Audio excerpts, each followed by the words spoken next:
Pemirsa, program bantuan kepada mahasiswa Papua Barat Daya mengundang pertanyaan serius terkait kriteria penerimaan, terutama mengapa beberapa mendapatkan bantuan sedangkan yang lain tidak. Meskipun ada skema perjanjian antara pemerintah daerah dan PJ Gubernur Papua Barat Daya, ratusan mahasiswa di wilayah ini seperti yang diungkapkan pengamat politik Papua Barat Daya, Otis Kambu, merasa kecewa karena mereka tidak menerima bantuan sebesar 30 juta rupiah per orang.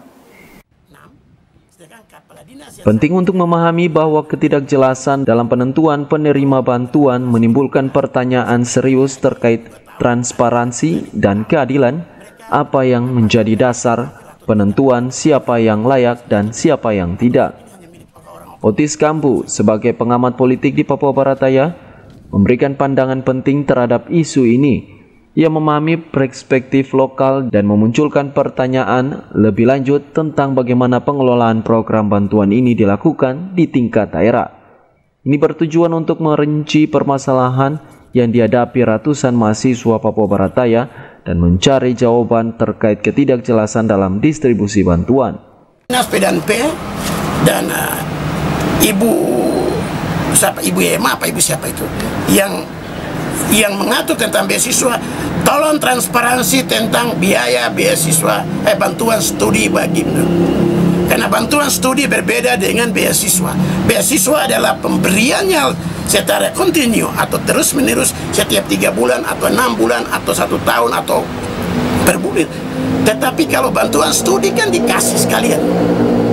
Nah, ini kan tidak pernah jelaskan.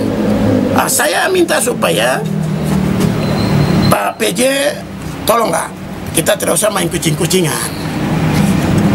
Buka dan transparansi. Tempelkan nama-nama penerima beasiswa yang katanya 700 orang itu ditempelkan.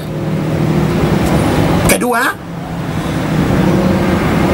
berikan laporan juga tentang kenapa 800 sampai 900 orang yang tidak dibayar. Ada sekitar 100-200 orang yang tidak dibayar. Berikutnya adalah PJ pakai dasar apa? Pak Kepala Dinas PDP pakai dasar apa? Yang bisa membayar 700 orang saja, sedangkan 800 yang tidak dibayar. Sisanya tidak dibayar. Harus dijelaskan dengan baik supaya kami tahu. Masyarakat Sorong Raya, masyarakat Papua Barat Daya ini tahu. Saya ingatkan, kedua ini bisa berdampak hukum. Pergub ini bisa berdampak hukum bagi kepala dinas dengan bendaharanya. Karena apa?